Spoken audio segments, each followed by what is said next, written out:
Okay, I think this is the last bit of coverage I'm gonna have for you for a while, unless something new fucking happens. And I wasn't gonna do this one because I've been so triggered. I don't want to be triggered. I feel like, well, by this situation, and I feel like whenever, because I'm so triggered by this situation, I can't even articulate anymore. I just I can't even articulate my thoughts. I just like become a rambling, angry lunatic. But I'm going to go on about Brittany Jones again. Um, and I just want to start, a little bit like talking kind of all of this is kind of related to the context at the beginning here of what does it take to reconnect. I want to go on some rambles, but it's really going to segue into today's topics related to how Brittany has been using the MMIW movement. And we're going to be looking at a podcast, the second podcast she did with Voices for Voices, episode 321. We'll look at that today. So yeah. So, but I want to clarify, in previous videos related to Brittany, I have been going on rambles about all of these things related to Indigenous identity that Brittany would have to do some things related to these aspects of identity, Indigenous identity, to claim it for me. But I also want to say, like, each Indigenous experience is different, and I don't actually think you need to have done all these things, but it's more of like, these are the things that I think that I perceive as someone to be Indigenous when they discuss in relation to their identity over someone who's using other tribes that aren't theirs to claim it, and or a DNA test from far back ancestry without knowing their lineage, and I think that the timeline of finding out or being impacted by your ancestry matters as well. For, like, your journey is just beginning, and there's nothing wrong with that, but you can't speak from a lived experience of being impacted by what you have not yet been impacted by. It's about going forward, and then understanding these issues, and then perhaps they could have some impact going forward depending, and then maybe there's a avenue to discuss far distant ancestry impacted, but to say that like a descendant is impacted by these issues, I think is wrong. I think it's extremely misleading. It's either intentionally lying or it shows disconnection from the tribe. And if you're claiming you're connected from the tribe when this is proof you're not, that would then be perceived as lying, So yeah, and I just also want to say, like, part of being mixed Indigenous is having the heritage passed on through ancestry, meaning not just finding out from a DNA test in your 30s and getting it confirmed a few years ago, but being raised with the knowledge of your ancestors passed to you. And that is why I don't consider her mixed Indigenous if she hasn't been doing the work in reconnection, in my opinion. And some examples here, with the enrollment discrepancy. She said on the podcast she was going to get the enrollment process started, but she already was well aware at that point in time that the enrollment office was closed because of the federal recognition in the air, as well as the fact that she did not qualify for enrollment. So why the fuck did she say that? She was already aware at that time of that. She didn't know what Powhatan means. We've covered that a few times before. She said that Patawomeck meant Powhatan. That's not true. Patawomeck is part of Powhatans, but not that Powhatan and Patawomeck are not the same meaning. And we've also, looked at how many times she says Patawomeck wrong. And we've talked about how she does not have relationships with the tribal community outside of discussing with Bill Deyo. And if she just found out about the possible ancestry but doesn't know her ancestors who are not documented publicly, there are many who would not consider her Indigenous for those reasons, not because of anything related to blood quantum or anything like that. To be mixed Indigenous, you have to have had Indigenous lived experience, and I believe one should wait until they are experienced before speaking for it officially. Go process in your own space first and learn with your own community first. And again, I do believe we all need a space to process in our own spaces, whether public or private, so that we can understand the community better over time, as well as understand our journey over time. However, I believe that whenever you don't do that in your reconnection journey, you don't reconnect in your personal space, but instead you take it to, if you take it to public representation or legal representation of issues that you're not impacted by in order to benefit off of it, that comes off as tokenizing. And I do not believe that natives are her tokens, you know? And if she wants to support as an ally, that's one thing, but that's not what she's been doing. Taking up space, using words that could come off as if you're just straight up lying about your fucking identity, and then speaking on these issues, I believe is harm. And there's a difference between speaking on, you know, being native or things that are traumatic, such as the MMIW movement, in your own space, because that could be perceived as using your platform to direct people to a different way, right? Versus when you're using this from your governor campaign and you're taking away podcast spaces that could be have been given to actual indigenous people to represent these issues, that comes off as tokenizing and cultural appropriation and not your place to speak because you don't have a lived experience. It's like, what the fuck? And I do not believe that MMIW are some sort of campaign election promise or a tool for your campaign. These are real people and real movements who deserve to be heard, not have their voices gentrified for political gain. And exploiting trauma from a community you are not recognized by for your political gain is inhumane. Some believe that if the DNA test shows far distant ancestry, she's native. Some believe if her ancestors are not documented and she doesn't know her lineage, she's not. But either way, even if she believes she has the far distant ancestry, she has no direct recent experience with MMIW crisis any more than any other European has recent experience with knowing a Viking. That's my opinion. So I'm gonna roll my fucking intro, and then we're just gonna get right on into things. Before we get into this podcast reaction, I'm gonna show some links related. Trigger warning, this podcast is about sex trafficking, human trafficking, MMIW, MMIP. Just trigger warning all around. So thoughts and prayers, fingers crossed and shit like that. Where the fuck is my button? Found it. Winda Netapewh, descendants of one Seneca. Seneca Maca is the land of the PACT.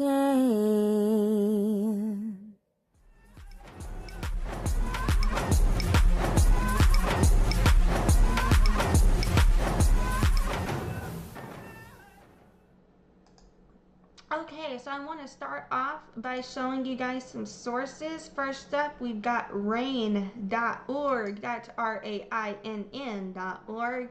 In the description of this video, I've written out what that stands for. And I want to, just like I'm just pulling up some resources for if any of this is triggering for you guys, or if any of you could use any of these resources in your own space, just for you to have some of that information here. And so RAINN's mission is to stop sexual violence by supporting survivors, holding perpetrators accountable, and creating safer communities. Here you can get, there's for all aspects, for those who are getting assaulted, who have gotten assaulted, who need to get help, who are getting help, for those who are trying to get mental health help, whatever type of help you need, whether it's taking legal action, whatever, some resources and directions they can guide you to, whether it's mental health help, whether it's physical help, whether it's getting out of situations, whether it's seeing these situations around, what to do to support people, things like that. They've got a lot of resources here, so that's linked. We also have PACT. This stands for Protect All Children Let's see, why is my thing being weird? It stands for Protect All Children from Trafficking, and it's wearepact.org. They protect every child's right to grow up free from sexual exploitation and trafficking. And so through education, partnership, and legislative advocacy. This link is in the description of the video as well. We also have the Polaris project. There is the whole concept is about combating wrong button, my bad, combating misinformation and understanding human trafficking. You know what I'm saying? So yeah, and then getting into, you know, what are some of the topics we'll be discussing today. So MMIW, the Missing and Murdered Indigenous Woman, is a grassroots movement in crisis referring to disproportionately high rates of violence, murder, and disappearance of Indigenous women, girls, and two-spirit individuals in the United States and Canada, often driven by systemic issues and jurisdictional confusion. The movement seeks to end this violence and raise awareness. And as part of this movement, for example, we have a lot of Indigenous people who literally will go out into the streets whenever there are alerts for our missing and murdered Indigenous relatives. They go looking for them and do our best to bring them home. We have more information on murdered and missing Indigenous women from nativewomenswilderness.org as well. And here, you know, what they are discussing is that as of 2016, the National Crime Information Center has reported 5,712 cases of missing American Indian and Alaska Native women and girls. The U.S. Department of Justice Missing Persons Database only reported 116 of those cases. The majority of these murders are committed by non-Native people on Native-owned land. Let's process that again. The majority of these murders are committed by non-Native people on Native-owned land. The lack of communication combined with jurisdictional issues between state, local, federal, and tribal law enforcement make it nearly impossible to begin the investigative process. That link is in the description below. And we also have some information from the Bureau of Indian Affairs, the BIA, the Department of Interior here, related to the missing and murdered Indigenous people crisis. The violence against Native American and Alaska Natives far exceed national averages. For decades, Native American and Alaska Native communities have struggled with high rates of assault, abduction, and murder of tribal members. Community advocates describe the crisis as a legacy of generations of government policies of forest removal, land seizures, and violence inflicted on Native peoples. And this movement did start in Canada, but I'm speaking from the America perspective because, you know, that's where the fuck I am. So, yeah. Now, I just wanted to begin with some of those resources there going into what this podcast is going to be about. So that's up front. This information is linked in the description below. And I really encourage anyone who's uninformed to go do your research for those who want to learn more. For anyone who could use these resources, see if something like this works out. There are people in Native community. I don't want to put names out there in case it endangers anybody, but there are people in Native community who, whenever you are missing, we go looking for you. So, you know, the system may not care, but Indigenous community does care. And it's the reason we know the difference, I believe, you know, between what is it that the officials report versus the numbers, you know, that they've been able to compile, is because Indigenous people will go look. You know what I'm saying? Otherwise, how would we know? So, yeah. Now, I want to go into the Breaking the I-5 Pipeline. This is episode 321 of the Voices for Voices podcast situation, where we got Brittany Jones speaking again. I'm going to already have it set up to 1.5 speed on the playback here. If it's slower, I might speed it up. I don't know. But we are going to go here. I wasn't going to do the whole thing, but then I was looking at the timestamps and skimming and scamming the transcript, and I realized, because I was going to do like a first time reaction and not look at it and just do this one snippet. But then I was looking at the timestamps, and then I had the urge to go look at the transcript, and I did. And yeah, so I decided from that transcript to react to the whole thing. Um, and I'm gonna address some points as they come up. What I've rambled on at the beginning here did address some of that. Hopefully, I wasn't muted. That would really suck. I might do a follow up if I was muted. Hopefully, I didn't fuck that up. Anyway, we're just gonna keep going for now. Okay, so for now, I'm gonna go ahead and get this podcast playing. And yeah, we'll just address everything as it comes up again. Hey everyone, it's Justin here, Voices for Voices TV show and podcast. Thank you for joining us on this. He's speaking a little slow. I'm gonna try speeding it up a little bit to 1.65. The show, as well as our over now 320 episodes, because this is episode number 321. I just want to thank everybody for their love and support, following us, subscribing, giving us the big thumbs up, like, share, follow, all those things that are free, and helping us reach 80 countries, over 80 countries, 800 cities. It's remarkable. And we can't do this without you. So thank you so much for tuning in, whether this is your first episode. If it is your first episode, you're going to want to at least go back to episode, the previous episode. I just lost what number it was. I know I just said it was 320, but you'll want to go and check out basically part one of our conversation with the guests we have on today, because it all ties together with these two shows specifically. And we are delighted to have our guest stick around, take time out of her day to be with us, to talk with us, to share her heritage, her vision. She is And mind you, in terms of heritage, she's only European ancestors documented in terms of, what we found documented officially. So just putting that out there. She's claims native heritage. However, she just found out she had far distant ancestry. However, that ancestry is not documented publicly. There's no documentation of that lineage, so people don't know who her ancestors are for sure.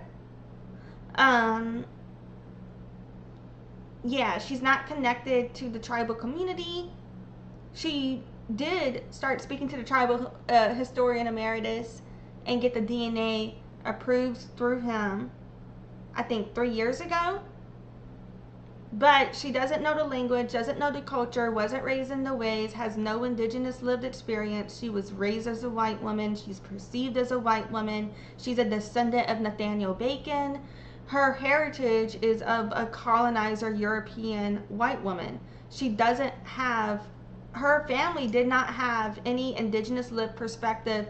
No phenotypes were passed on for any type of targeting for being indigenous. No heritage was passed on for being indigenous. She wasn't raised knowing Powhatan ways, wasn't raised knowing Powhatan culture, wasn't raised anything to do with being the indigenous tribe she claims, Powhatan. Well, technically she's been known as a tribe hopper because she also did claim Choctaw, Chickasaw, and Blackfoot previously as well, but I have found no Choctaw, Chickasaw, or Blackfoot ancestry documented in her tree. And I have found no Powhatan ancestry documented in her tree either, but that's, neither here nor there. Yeah. Anyway. Brittany Jones, BJ for Governor 2026, to state of Oregon.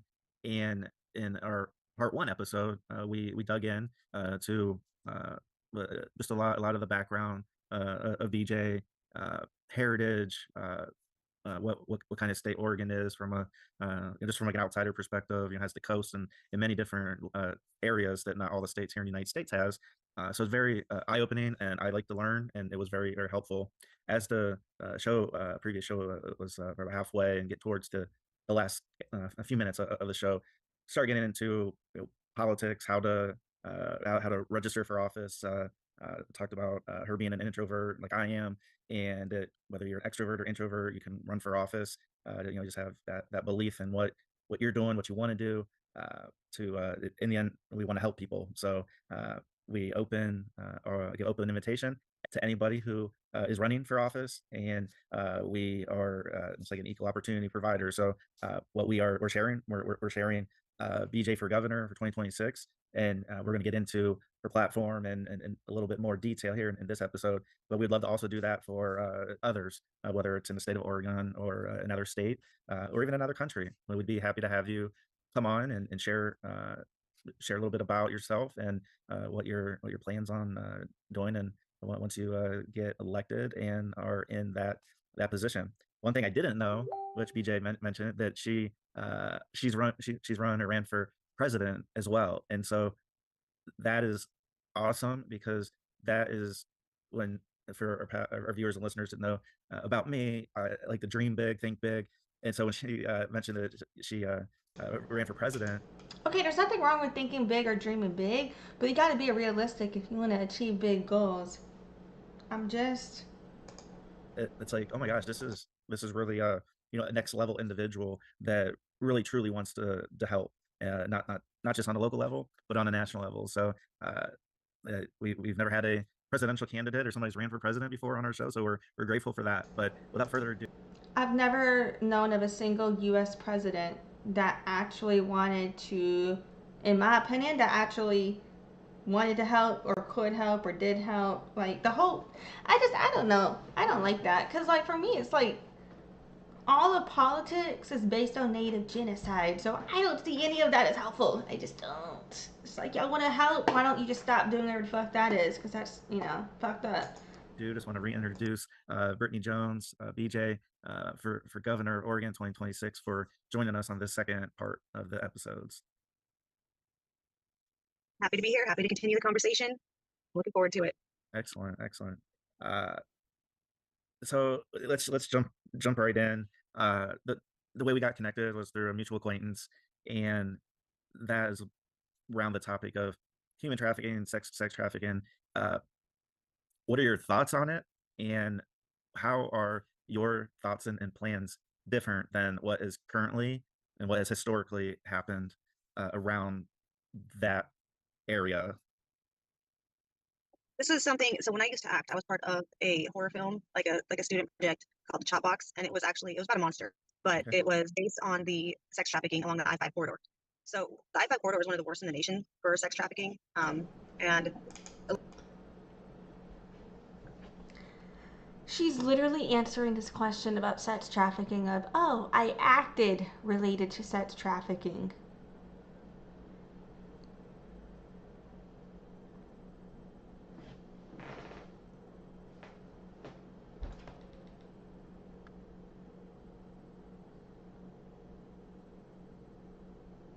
I just, I'm gonna let this play, trying to process that.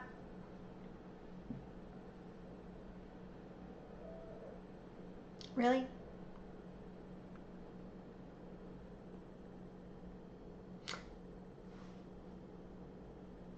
I have so many words that it's like I have no words, but I have the words. I'm gonna say the words, but I just take a deep breath. Why is media based on rape culture? And but was this play good, right? Because I could see that going either way. Because some things that become those types of productions really do spread awareness to human issues, depending on who it was written by, how it was written. But sometimes those things, they don't spread fucking awareness. They just utilize and exploit trauma for entertainment. I don't know where that falls.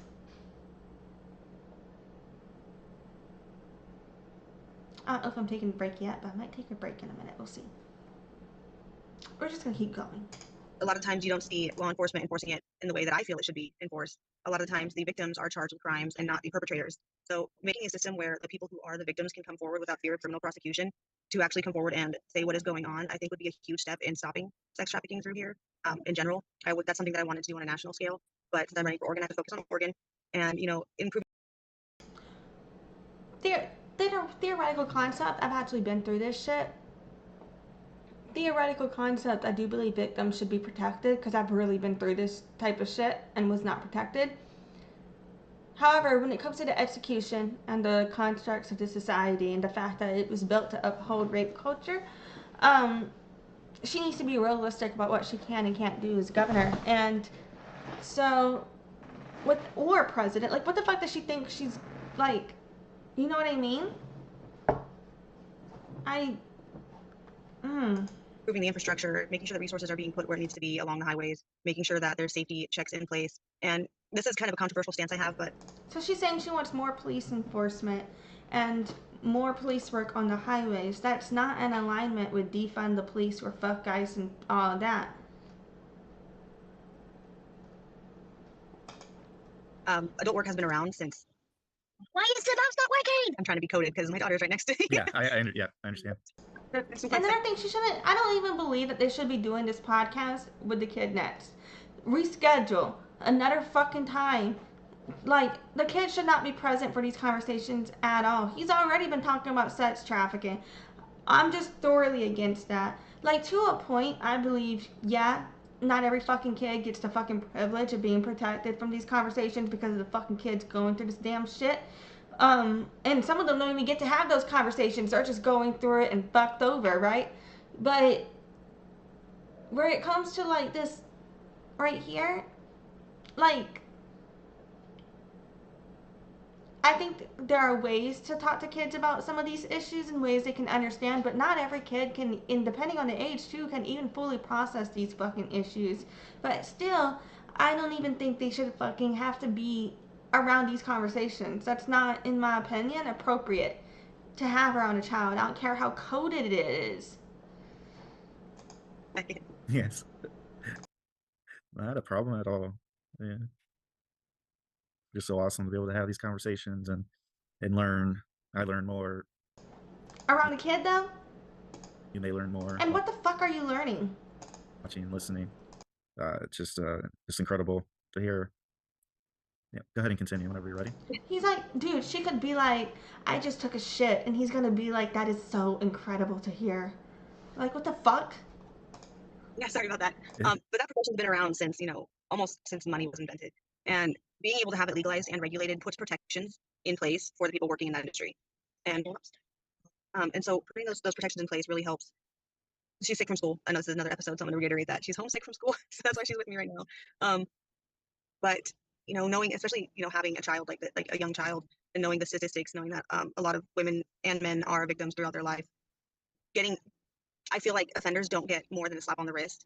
I think offenders should get the maximum penalty every single time. There should be no minimum penalty for offenders. Like our kids, our people, our women, our children, our men. We need to be protected from human trafficking and being victimized. And the protections need to be in place for victims as well. But the thing is, who's our children, our women, our men, right? Because these issues mostly impact Native Americans and African American community. Majority of population of Oregon is 70% white. Most of that population base is not impacted by these issues, will not care about these issues. As a white woman, I know that us white women, we impact, and white men, any person of any race or gender experiences violence. It doesn't matter what race or gender you are. I'm not saying that, you can't be a man or you can't be a white person experiencing these issues. I know we all do. I know every person could, But when we look at the statistics, who's disproportionately affected, and therefore what would these policies impact, and who are you trying to reach with these words for your fucking platform anyway? Like, that's where I'm looking at, okay, well, the ones impacted by this the most are Native American community members and African American community members. So for me, it's like, why do you keep saying, when you keep saying we need to protect our women and our children, but you're not part of those communities. Those issues don't impact you. So it's like, yeah, we need to, if you consider all people part of your community, yeah, we need to take care of them too. That matters. But it's like this wording, where she puts the we in there as if she's a member of the impacted members of this community, but she actually isn't. White presenting people are not as impacted by these issues. Even if we've experienced our own trauma, that isn't the same. in my opinion. But that's just me. You can disagree. I'm just saying. Yeah, that's so well said. I believe that our organization as a whole believes that people should be held accountable for what they. I don't know, dude. This guy's sweating bullets. He's so afraid to say the wrong fucking thing. He just wants to get out of this unscathed. Look at him. He looks so anxious.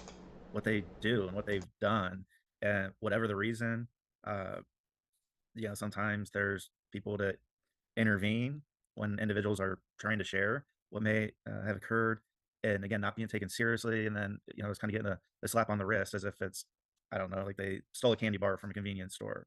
That this is, again, it's serious, and you have a daughter, we have a daughter. Uh, that's what makes this also personal for me is. Okay, but that's why I said what I said. Because he's over here thinking about his own family, which is good. Your family deserves to be protected, etc. Again, these issues can impact anybody. However, it's like when we talk about these issues, a lot of white people, they're not understanding that it's not even their community that, because their community is the ones who are most likely to get help. You know what I'm saying? Um, so, their white community members who are impacted by these issues, we are more likely to get heard by the police. We are more likely to get reports taken seriously. We are more likely to get justice, etc. Not every white person gets fucking justice, okay? You don't get justice because you're white, all right? I didn't get justice. A lot of white people didn't get justice. But statistically speaking, we are more likely to get help than any other person impacted by these issues. Um, and so that's where I feel like when it comes to speaking of the human trafficking crisis, MMIW crisis, the crisis are the people who aren't getting as much help that need it. Yes, statistically speaking, this shit happening to anybody is fucking terrible and is a crisis and needs to be stopped and needs to be spoken out on and advocated for. But when it comes to the social movement and who should represent it, I believe it should be the community members most impacted by these issues, not white people who are less impacted by these issues. Because, matter of fact, 9 times out of 10, white people are statistically more likely to be the perpetrators than the victims of these issues. Perpetrators is the caption, I got that wrong, than the victim. Um, so I'm just saying, putting that out there, let that fucking marinate. Um, I feel like that's why I don't think the perpetrators need to be the representation. The longer individuals are allowed to freely roam around and do what they do, again, like you said, whether it's it's a girl, a woman, a man, a child, what have you, we're all human beings, and uh, we really should, as a nation, and I would believe that you running for president, that's something that if you were elected, that you would also ramp up and be able to do it on a broader scale of the United States, but as we are with the government. And dipshits like her are why I believe she is going him, or why I believe she is going in the wrong direction. You know what the fuck I meant? Dipshits like him are literally leading her in the wrong direction, in my opinion. Because it's one thing to be like, hey, I support you, but to literally just be blowing smoke up her ass without criticizing shit. And it's like, okay, so then you're in alignment with all the fucked up things she doing then? Do you even know about the truck raffle shit? Do you even know about the squatting allegations? Like, damn, man, I don't even. Do you even know that she lied about how native she is? Like, I just. Governor race, again, you're looking at it from that lens, and that actually, the mutual acquaintance that we have actually is a human trafficking survivor, and did go, and even to this day goes through just horrific things that any one of those, to the common person, would be like, well, yeah, that person should be held accountable.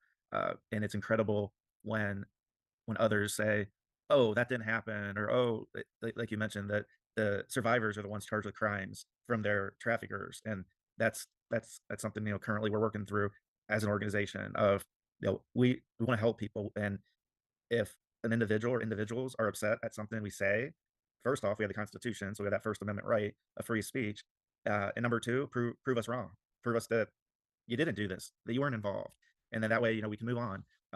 But until like all that happens across the country, and especially in Oregon, and I didn't know about the I-5 corridor, that's the kind of like a gateway from once somebody is taken, that it allows them to get away pretty easily, and they're on the highway. They don't have to go on 15 back streets to get back. And that's true for every state, no matter what, any place that, or in any situation that human trafficking is involved, there are cases where sometimes they're actually never that far.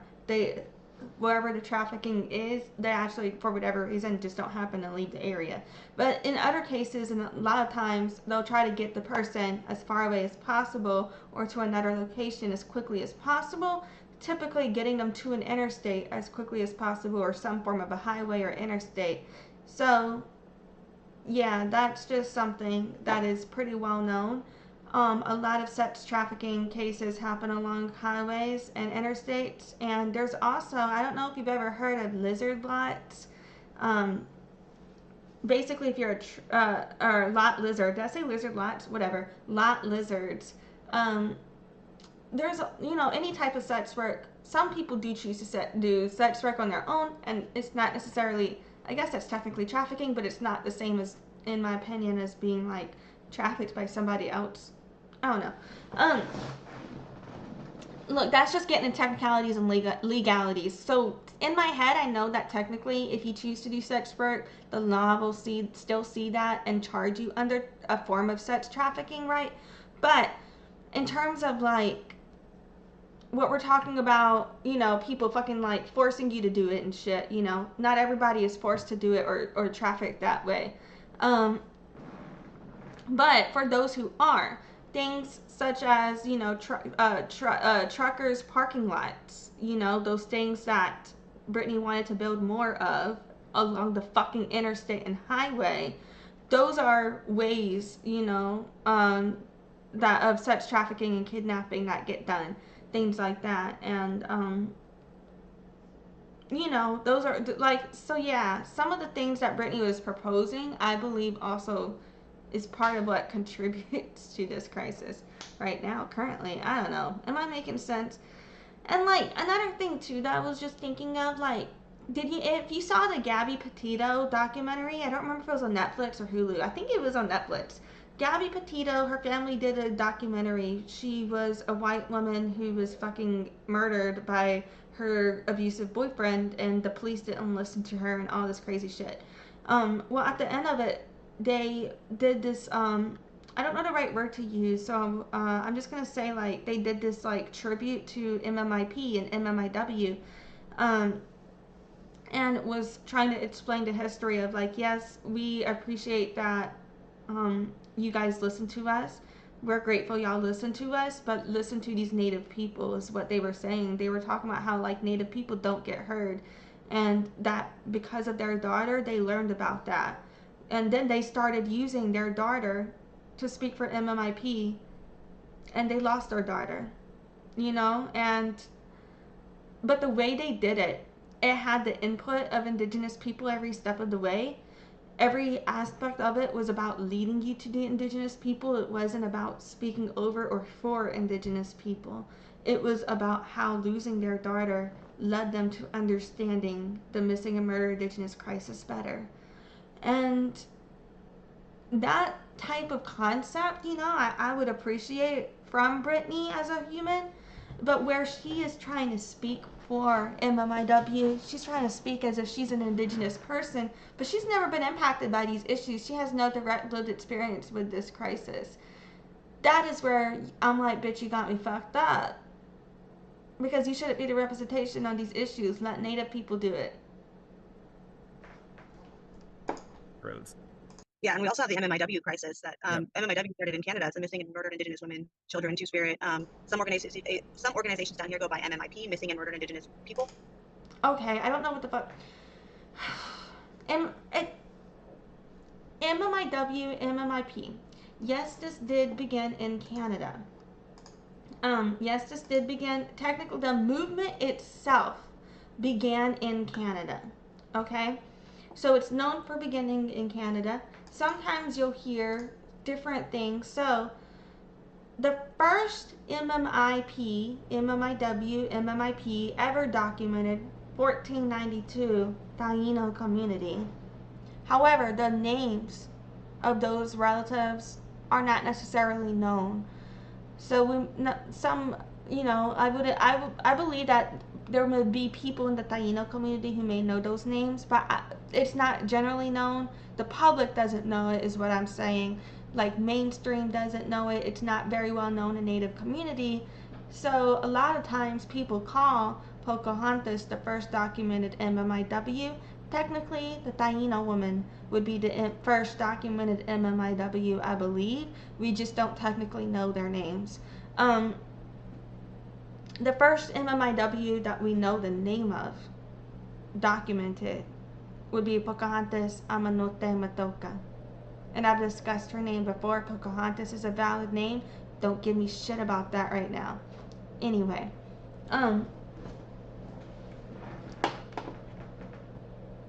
so, and also, the amount of times I see people say Moto Aka, that bugs the fuck out of me. Stop it. It's Matoka. Matoka, Matoka. Do not say Moto Aka. Stop that shit. Anyway, you know what? Yeah, I will say that. Don't say that one. Fuck. Yeah, I can't. Alright, I'm sorry. But anyway, so I just want to put it out there. Sometimes the movement itself began in Canada, but because of the first documentation of MMIP, MMIW, sometimes you'll see people talk about the first MMIW were the Tainos or the Powhatans or Eastern tribes or whatever, so you'll see those types of discussions. But just know the movement itself began in Canada. And in terms of, so MMIW is how the movement began. Because women, people who present as women that are indigenous, are the most impacted by missing and murdered indigenous women crisis today. Now, MMIP began because this crisis and these numbers do resonate and impact our men, our two-spirit, our children, etc. And so these other acronyms of this movement became dispersed as well.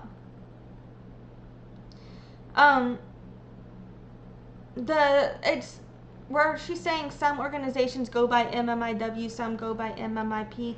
I don't see it that way. I see it as MMIW movement. The missing and murdered indigenous woman. Missing murdered indigenous person is a shoot off of the MMIW woman movement. So it's included in those collective organizations. And then we have people such as Indigenous Now, or we have people such as in I believe it was either New Mexico or Arizona. They created the missing and murdered indigenous person alert, and they have a crisis unit for missing and murdered indigenous people. Then we have people like Josie Tewa, Tewa. She fucking goes out and boots on the ground, looks for missing and murdered indigenous people. We have so many people in each state who actively campaign, whenever we have missing and murdered indigenous relatives, and go out and get them. So every one of those organizations are ran by entirely different people and are their own movements that are shoot-offs of this ideology based off of the missing and murdered indigenous women, of the movement that began in Canada, if that makes sense. So it's not like MMIW is a separate organization than MMIP. It's all connected. Each organization may use one of those acronyms, all of those acronyms, whatever fits for their purpose in that moment, So that it covers all genders, because all genders are targeted. And, the I-5 corridor, oil pipelines, man camps, working camps, and there's not really any justice for the indigenous community, because the federal government and the state authorities all say it's not their jurisdiction, even when it happens off of reservations. And then when it does happen on reservations, they don't have the support, they don't have the funding, they don't have anything from any outside sources. And building up that type of infrastructure on the reservation, you need permission from the federal government to develop infrastructure. And so it's like our hands are tied when it comes to even protecting our own people. So like a lot of changes. I don't know what she's saying. Our hands are tied when it comes to protecting our own people. She's not part of the indigenous community of Oregon. She's not even known in general indigenous community as an indigenous person. She's only known as a European person.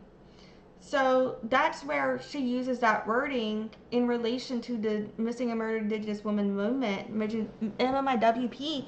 This is trauma. And it's, she's using other communities' trauma that does not impact her. It's fucked up. So that is not okay. It's one thing, if you have far distant ancestry, to say the MMIWP crisis impacted that far distant ancestry, but you have no lived experience with that. That has nothing to do with your current life. Even if you decide you're going to go attend and support an event or a rally or a protest or volunteer, that still does not make you directly impacted by these issues. And I don't think that volunteer work should be contingent on identification with it. You know what I mean? It rubs me the wrong way. It should not be used for political gain. I find this extremely inhumane. Just need to be made in many different aspects. Yeah, so to summarize it, what I hear is right now there's the protections for people in general and children and what across the board they're not in place, and so that's something I would assume that if elected, governor would be have a big role in your the platform and executing that platform of day one of what you might be looking at. I'm not sure, and you may have or may not. I'm not sure. Like what's day one, if elected, look like in your administration? Well, it's going to be very busy because with everything that's going on with the homelessness epidemic, the MMIW crisis, the continued genocide against the indigenous community, the drug epidemic, all of that going on.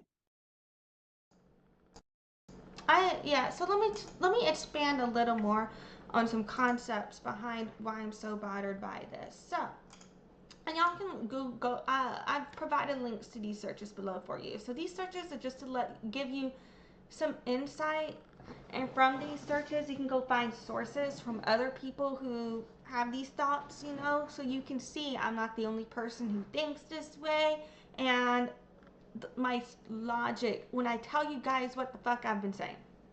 So here's the first search.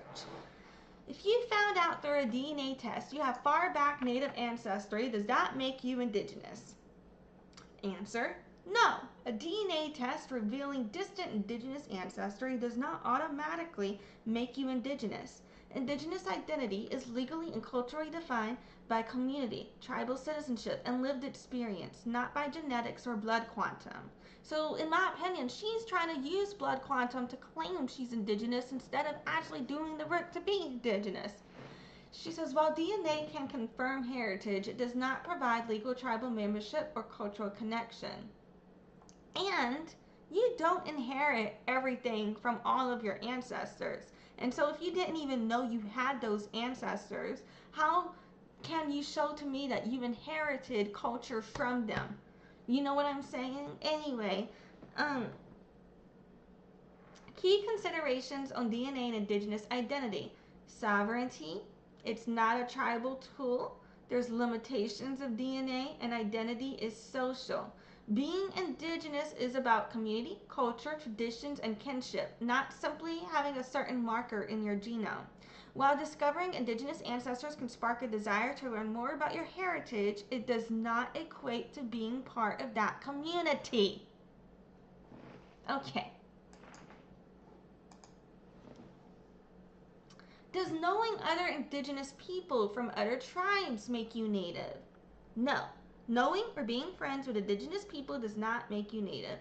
Native American identity is determined by legal, genealogical, and political citizenship within a specific tribal nation, not by social association, friendships, or cultural appreciation. Being native generally requires documented lineal descent from an ancestor on tribal roles. Key aspects of native identity include tribal citizenship, lineal descent, enrollment criteria, and cultural connection. To be recognized as Native American, you must be able to trace your ancestry to a specific tribe and meet that tribe's requirements for enrollment. And that's to be federally recognized or state recognized. In terms of community recognition, you can be a descendant. If you're a descendant who's actually done the work in your community, you could be a valid descendant, valid claim by your community. Other people might call you a descendant, but you could still be, by all other technical aspects, validly indigenous. You know what I'm saying? So some people, depending on their lineage, some would say they're descendant, but they still have the culture, the community. They may even have the political status and may even be racially or ethnically perceived as indigenous, but some would still call them a descendant, you know? Things like that. There's different levels to it. It's all about the lifestyle, the ways, the teachings, the worldview, the knowledge, you know? It's not a one size fits all, it's a mix of things. And it's being able to speak to those lived experiences. So, should white people who just found out they were Native through GEDmatch represent MMIW and Native issues? Whether white individuals who discover distant Native ancestry through GEDmatch should represent missing and murdered Indigenous women and Native issues is a subject with strong views on cultural authenticity, community standing, and the role of allies. While anyone can support MMIW advocacy, Native community leaders generally emphasize that representation should be led by those with lived experience, tribal citizenship, or deep cultural connections to their communities. Key perspectives on representation and identity: DNA versus tribal citizenship, the limitations of GEDmatch, avoid representing, focus on supporting, avoid cultural appropriation. Falsely claiming a romanticized Native identity based on a DNA test can be deeply offensive to Indigenous communities, as it can be perceived as a form of cultural appropriation rather than authentic identification. So, how to properly support Native voices? What could she do instead? She could center Native voices. She could just, if she were only getting involved in local communities instead of using that, you know, that would be good. Just get involved.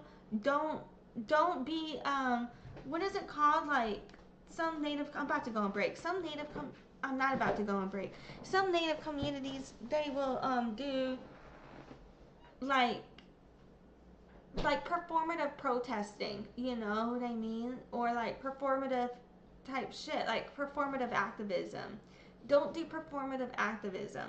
It should, that's just my opinion. All right, so educating self and others. Here's the thing. How can you educate others without representing it, right? There's a difference between educating other people in your own space, your own community, versus trying to represent something officially in any capacity, whether it be on somebody else's space, such as a podcast, or on the news, or whether it be officially, such as for governor. That's where it becomes a problem, right? Supporting Indigenous-led organizations instead of trying to claim you're an Indigenous-led organization when you have no Indigenous-led experience. So, in summary, newly discovered distant ancestry does not inherently qualify someone to represent Native communities or MMIW, but it can be a starting point for learning and becoming an informed ally. The preference is for representation to come from those with current direct ties to Native nations, which Brittany Jones does not have. Now, is lying about Native identity and exploiting Native culture white supremacy? Yes, scholars, Indigenous leaders, and activists often identify the act of falsely claiming Native identity, sometimes termed pretendianism, and exploiting Indigenous culture as a form of white supremacy and settler colonialism.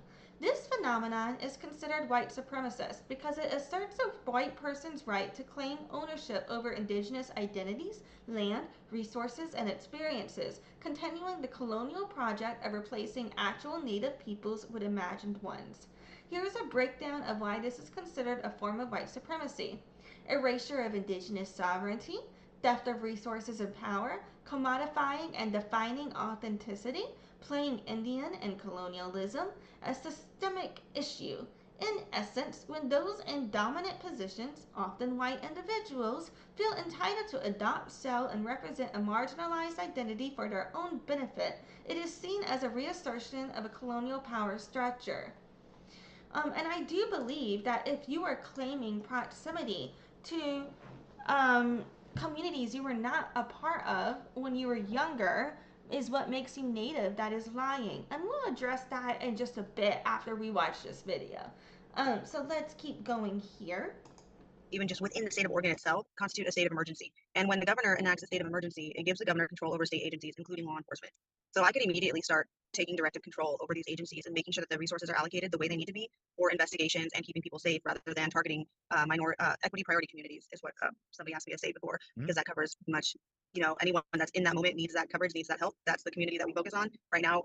With ICE violating human rights across the board, as governor, I would be able to say you cannot detain people in the state of Oregon and you cannot extradite them. So pretty much I can't keep them out of the state because they're federal, but I can tie their hands in targeting people and violating human rights. So there's many things like that. And then there's a homelessness program, a housing program I want to implement. And if I can't get the legislator to approve funding for it, I'll just use my own salary and get it started. And that's on my website as well, because things need to get done. Things I can't sit around waiting for something to be approved. Like I've lived off of 12 to 20,000 a year almost my entire life. So the governor's salary will be a huge step up, and I can actually use that salary to help people in a way that I haven't been able to before. That's an incredible point you bring up, that and I think from my experience with Voices for Voices, it's one thing to talk about. So she's talking about the governor's salary would be more money she's ever made in her whole fucking life.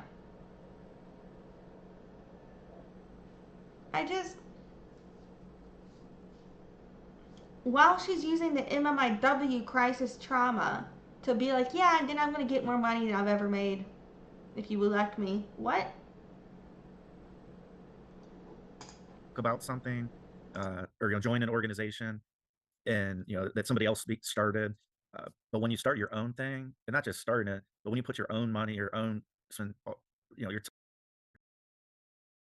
she didn't put her own money into anything. She is taking other people's money, in my opinion. Time, the blood, sweat, and tears is one of the cliche that's being used, and so that's where I felt as where we're at as an organization, that willing to put the money where our mouth, put our mouth where the money is, or whatever that saying is, of saying, if this won't be done and I'm able to do it by personal means, then I'll be it. I'll donate, and I'll be. And the donations, she got $57,000 in donations. That's what I said at. Able to do that, and so to hear you said that's huge, because you are talking about enacting and getting leadership over those agencies, but you're also saying that, okay, well, if the money's not there in the budget, you'll do what you need to do, and that you're willing to put the money, your own money, towards that, and that is, I think, just from a humanity perspective, it's just a beautiful thing to hear, and it makes individuals think like, okay, like they're legit, like they're not just trying to do all these things. I mean, we got things we want to do, but if there's something specific, that a certain amount of money that we have that we can, like you said, fund ourselves, that means so much. And so you're a candidate that really is willing to reach into your own pocket if you need to do that. Has that mindset always been there with you, of helping people, whatever that may be, whether it's money or volunteering, or is that something that recently it came to you? That's always been my mindset. So especially, like for example, when I was homeless as a veteran and I had my kids and I couldn't get help from the VA or any of the programs associated with the VA, because they had a requirement that you deploy at least one day to a combat zone to be able to qualify for their housing services. Not everyone in the military deploys to a combat zone. So that lets a lot of us fall through the gaps and leaves us homeless on the streets. So I made a statement. I opened up a thrift store to raise money to help get people like myself off the streets. Now, COVID did happen. It was kind of during that time, and so it didn't last very long, but it was still the effort, and I still want to bring that back. But before I could bring that back, and I had my other store, I was a metaphysical shop, and I just invited the community in for a safe place to be able to gather without, persecution. And then I've had throughout time, when I had my home, different people living with me at different points in time to help them get on their feet. So it's always been how I am. Even when I was running for president, I put way more finance. I don't think it's safe when you have kids to have different people living with you to get them off the street. You never know who the fuck are getting off the street. That's fucking dangerous for your kids, and I don't believe that's safe to do. And I don't believe that's noble of you to put your kids in danger to claim, I have homeless people. No, what about your fucking kids? Like, I do not see that as a good thing. Finances into it than I ever got. Like I never collected my full salary, and anything I did collect, I paid the bills that needed to be paid, and then I put everything else into the campaign again. And it got to the point where I was putting so much into the campaign that I gave up my house, I gave up my store, I gave up everything to campaign full time and put everything I could into it. And She's saying I gave up my house, I gave up my store to campaign full time. Are you talking about when you got evicted, or is this another house and store you gave up? And like, I don't understand. You're literally saying that you would give up your child's home for you to go take people's money while you travel. That's fucked up. I think you should prioritize your kid's stability and just get a normal fucking job. That's fucked up in my opinion. I'm gonna do the same thing with the governor campaign because it's worth it to me to fight for that change. Like I'm a lady on TikTok, I forget the username. So No, if you don't give a fuck about fighting for your own fucking children, you're not actually fighting for the people. Suck my fucking dick. people aren't taking a stand because they're afraid to give up their couch, their comfort zone, and I'm not afraid to lose my couch. It has to be done to make changes on the scale that I want to make the change. What about your children? They need their fucking couch. The fact that you're like, I'm not afraid to lose my children's couch isn't a good thing. Changes on. Absolutely. And I can't continue without talking about a little about mental health and how how mental health affects individuals going through things, whether they're a human. And what about the kids' mental health for not having a home? What about the kids' mental health for not having a fucking couch? What about the kids' mental health for their fucking... they're gonna get bullied for the rest of their life because this is their mother. No one gives a shit about that. Trafficking survivor or a child in an abusive situation, or anybody that's in an abusive situation, it sounds like mental health is one of those priorities as well. While it's not the overarching, the human trafficking, but it does have that mental health connection of the trauma of going through being taken and what occurred during that time, and where you're being fed, and things like that. I applaud you for that, because that's something that we as an organization believe in a lot, and there's a lot of people that need help. Some don't know it, and so I just want to say thank you for having that piece also in there, because that's important. As we all know, we all have it. Some want to talk about it, some don't. And again, I'm somebody like yourself, where you can sit around and think, and or you can go out and do it, and see what happens. The worst thing that's going to happen is the answer will be no, but I'm at least going to give it a shot. And And it's always a learning opportunity. Yeah, yeah, yeah. If you can expand on any of that mental health, whether it's your own, or how people that you've met over the years, and as you're running for the governorship, how that would be one of those priorities of helping if an individual needs it. Well, I want to start at the base level first, like the younger. I know my son has attenuated psychosis syndrome, which is a step before. I do not agree with her disclosing her child's medical conditions online. I do not believe she should be exploiting her child's medical conditions for her political campaign or for content on a podcast. I believe this is direct violation of her child's consent.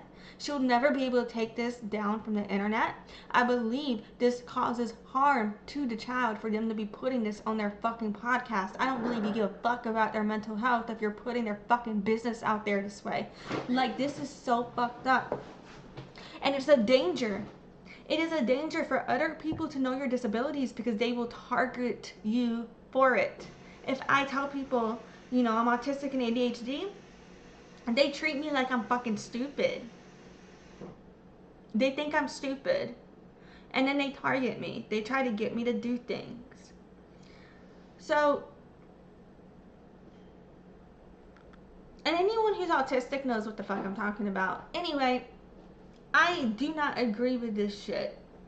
I do not agree she should be doing this. She should not be telling strangers that her fucking child has auditory and visual hallucinations. It's dangerous for your child. Did your kid consent to that? But your kid can't consent to that because he's not old enough now, is he? Like, I do not believe that parents should be exploiting their child's medical conditions this way, and for your political platform is extremely disturbing and extremely disgusting to me. Schizophrenia, so he has auditory and visual hallucinations and ADHD and ODD, and so oppositional defiant disorder and hyperactivity. So when he was in the school in Elkton, instead of a principal, they actually had a licensed counselor in that office. So instead of being sent to the principal, children were sent to this counselor to be able to talk out what happened.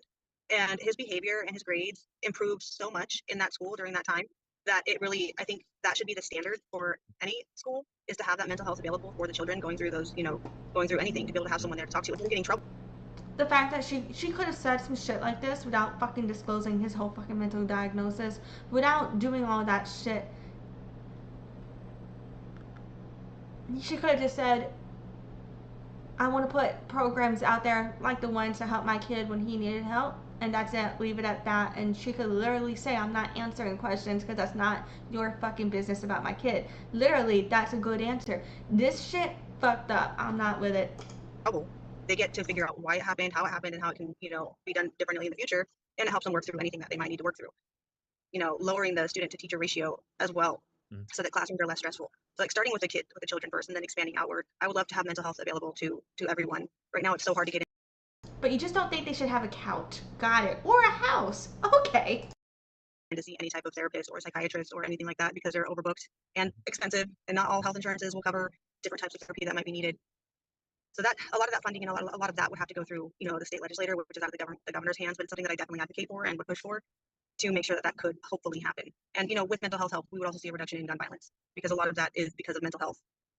Absolutely. And one of the things that I want to do, we want to do as an organization is with this huge goal of wanting to help some way, somehow 3 billion people over the course of my lifetime and beyond. And the other one is to either build a facility or, you know, have a like a facility that's already built, but to make it the mental health equivalent of St. Jude's for childhood cancer, where people can come from wherever it, you know, up to them. The care would be all covered, the travel, all those expenses, and that's one of the one of the big areas. So definitely on board with it.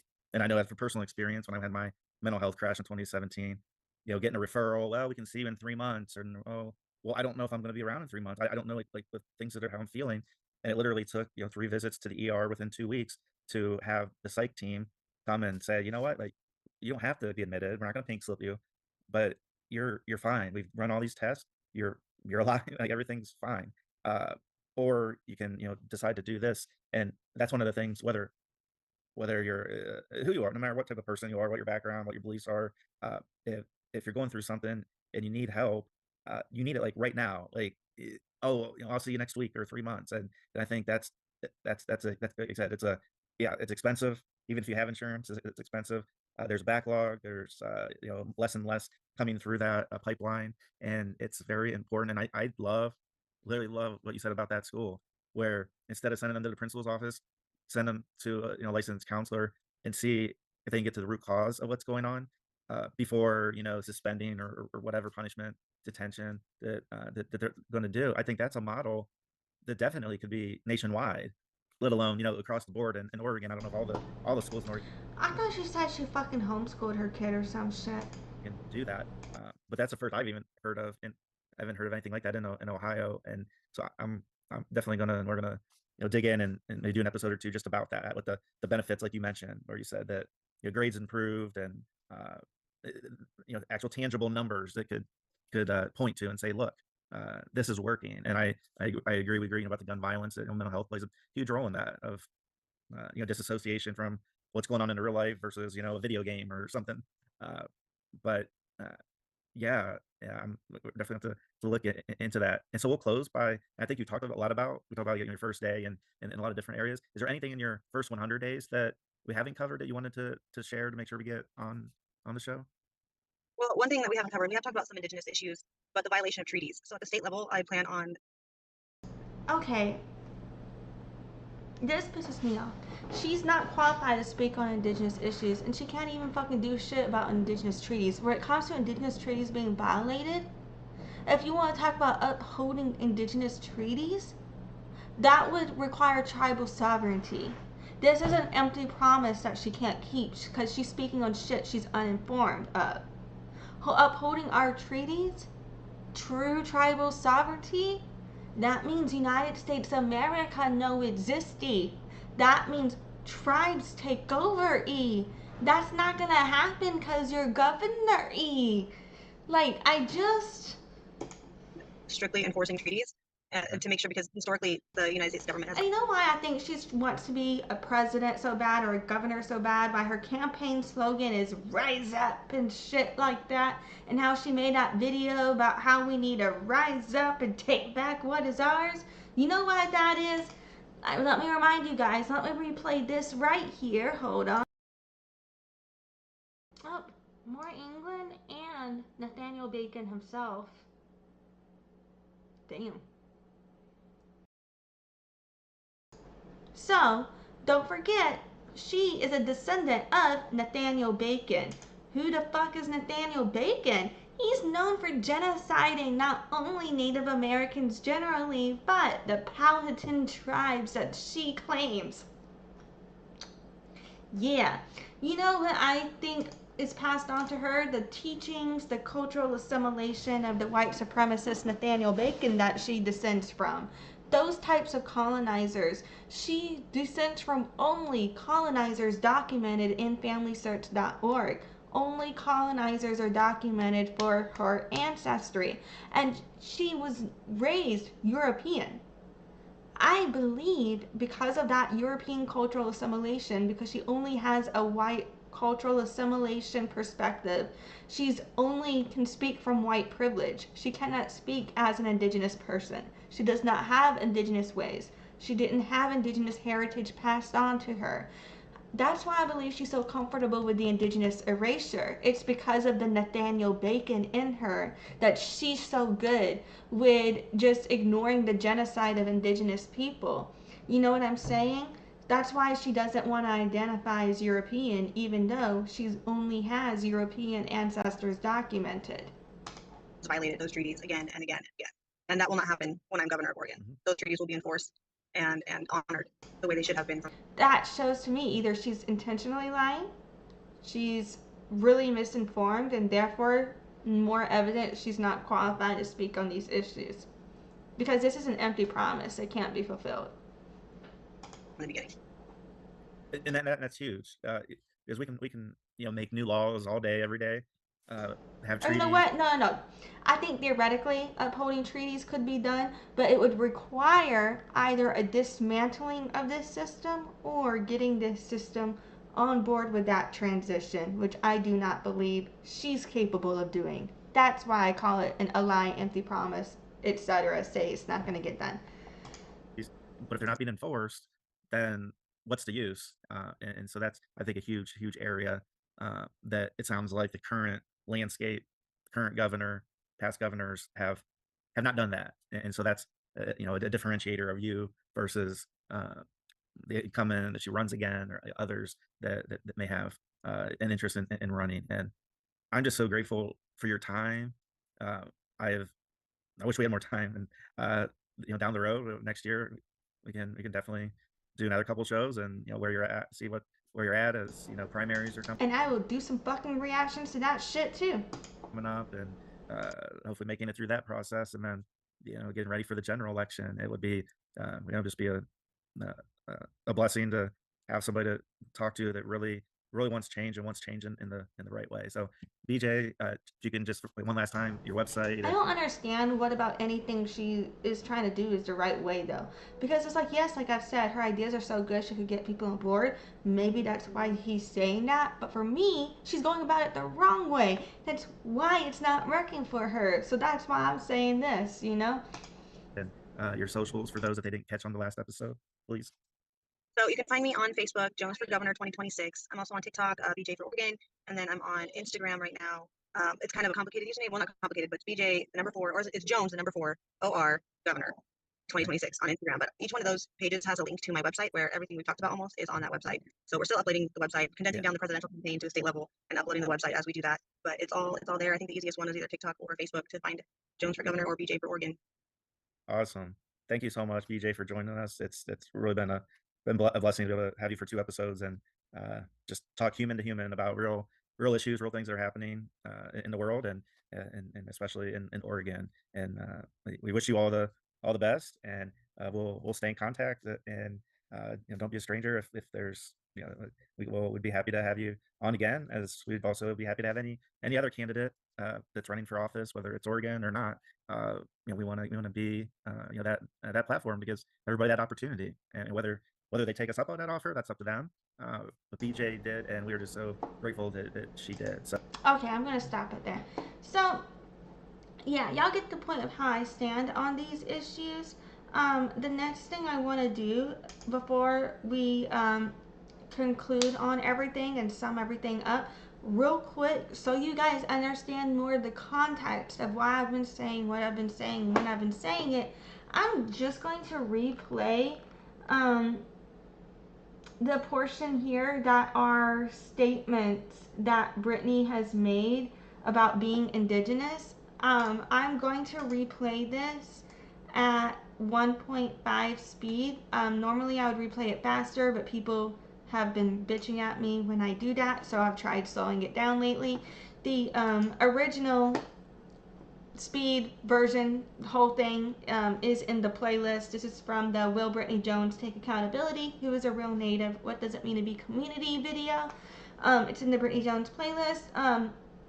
Yeah, we're gonna watch the snippet now, just reviewing statements that Brittany has made about being Native, so y'all can understand more of my context for the commentary I've been making in this video here. I had done this video, this is in the, let's see which video. Brittany Jones running for governor of Oregon using Native identity, previously ran for president video. And I covered this here, and I also covered it in my Indigenous Issues, Brittany Jones political candidate is Patawomeck Tribe Native, who is Bill Deyo video. Let's pull up, Brittany had posted, let me see if I can make this bigger for y'all to see it. Okay. I think it's gonna be blurry for you guys, so I don't know if you guys can see this. But yeah, sorry, I just realized my captioner wasn't working because this thingy was in full screen. But this is blurry, so I don't know if you guys can see it, but it's gonna be a little more clear in my other prior two videos. But she had posted saying, while many believe I did not grow up connected, they are only partially right. As a child, we would attend ceremony, potlucks, powwows, have gatherings in our homes, etc. I was learning jingle dress dance and loved being around our community, even if I wasn't connected to our tribe directly. Once my mom graduated college, she had to work constantly to keep a roof over our heads, and we were no longer able to make it. As an adult, I was able to not only reconnect to our tribe, but I'm able to keep my children connected, learn to dance again, and teach my children. I hope a small history lesson is helpful. I will keep walking forward with my head held high in a good way. And she tagged me in it specifically. Okay. And then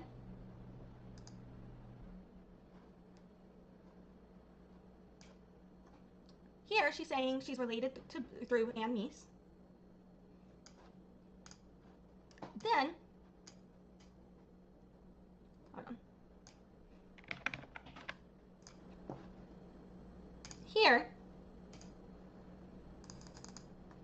she is saying that she's Patawomeck. In 2021, she's telling her mother that they're Patawomeck from Virginia, that that he was a Patawomeck orphan taken in by the Redmond family, or she's tagging her mother, that he's 10th great grandfather. Okay.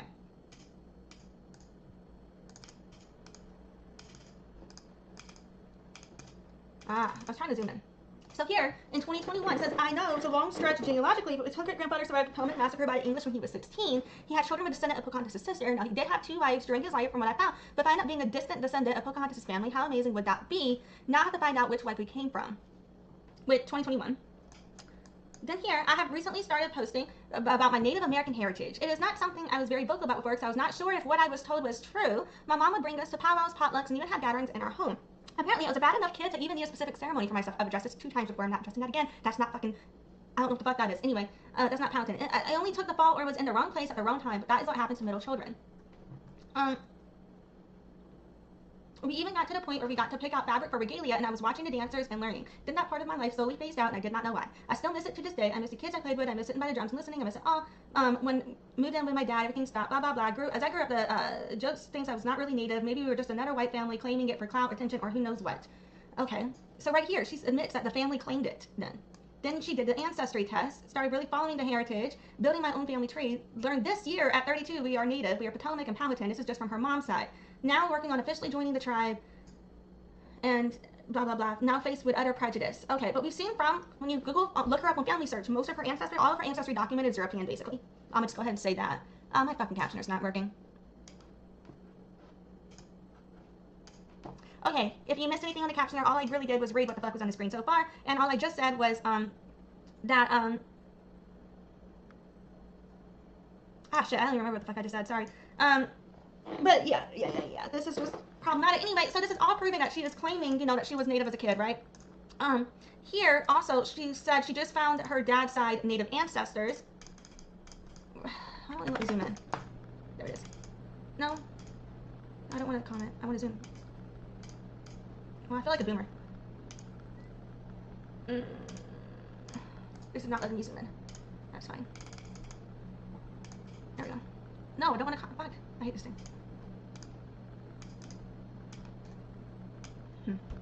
Sorry, guys.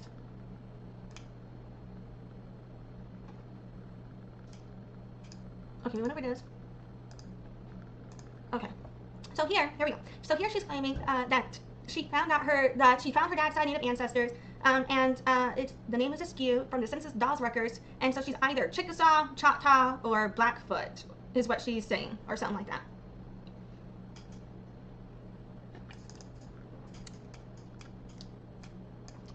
And she's talking about how a descendant of Ann Meese also had found her. And she's saying she hasn't found any Powhatan relatives that she knows of. And I clarified with her, like, the tribe no longer exists. There's a culture, confederacy, language, man, like, there's Powhatan cultural tribal affiliations. Like, you know what I mean? Like, what she mean by that. So that's not something someone who was connected would be saying, in my opinion. But right here, she's saying, I do not have the life experience of living on the reservation or being raised around my community. I acknowledge the color of my skin and the privilege it gives me, but I was not raised white. I was raised in the indigenous community until I was about 7, and then I was raised with Mexican on my other side of my family.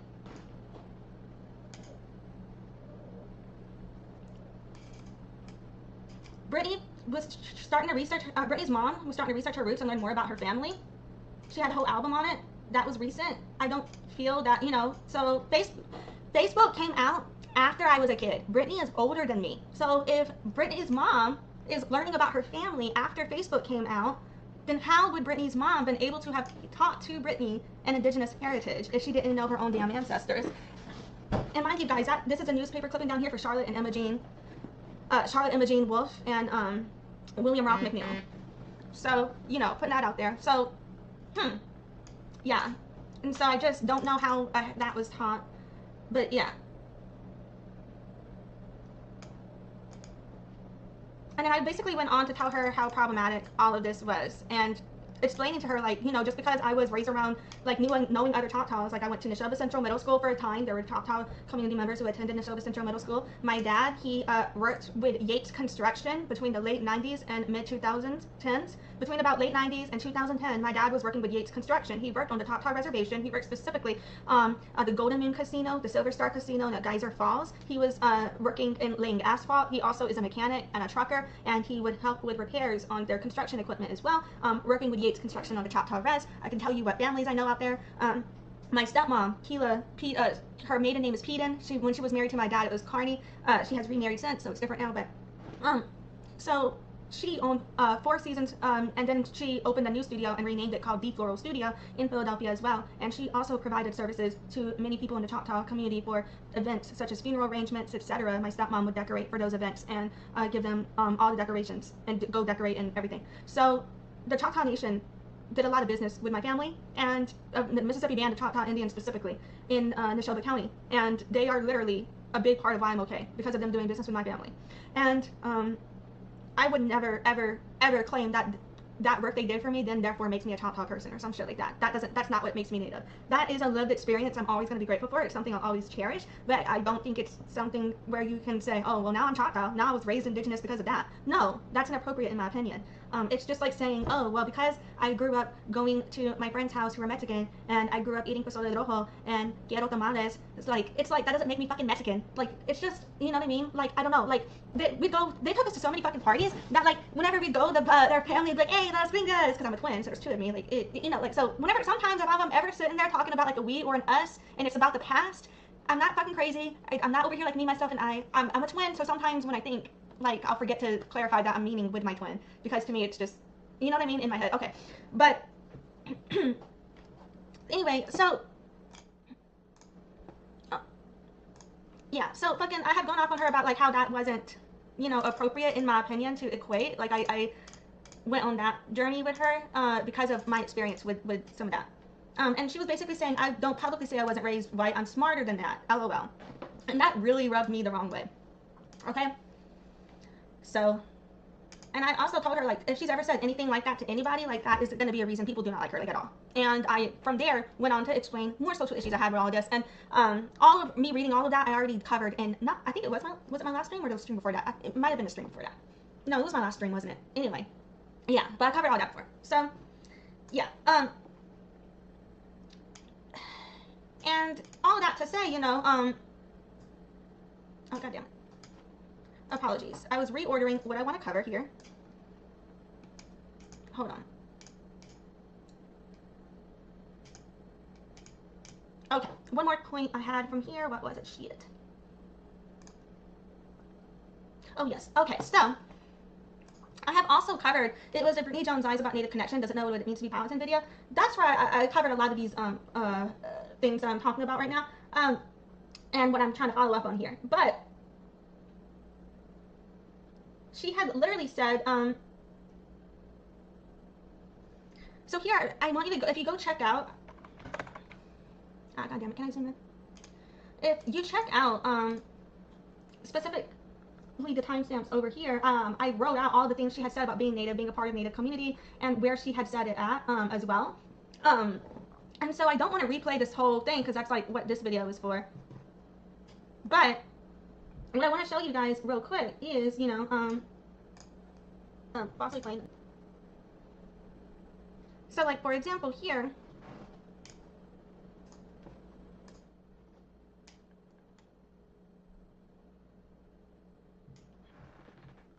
so Brittany is saying that, you know, a news agency falsely claimed that she said she was a member of the Patawomeck tribe. When she has discussions about the tribe, she clearly states she's not enrolled, but because the platform posted that she made a claim, an active tribal member called the tribal office to verify because they're told she's not a member. Okay, so that was one post. And then we went over this one already.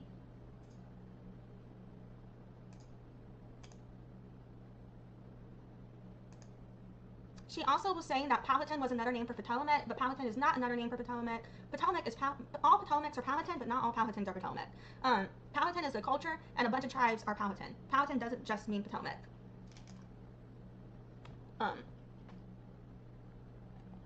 But yeah, so here she was talking about, you know, the powwows, potlucks, gatherings in our homes, etc.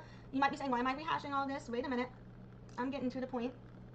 The connected to the child partially right comment, you know what I'm saying?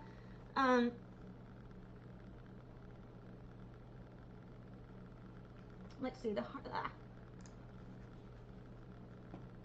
so she also keeps saying she is mixed indigenous. So this article calls her a member of the Native American community. Okay. And I'm just gonna let this part of this play, and then let's see if I can search the transcript yet. Oh, I can. Okay, great. So I'm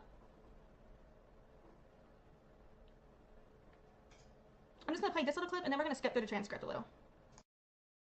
And Mason McCarthy Party. A member of the LGBTQ and Native American communities, Jones also made an unafiliated run for president in 2024. So here, this is false in terms of saying she's a member of Native American communities.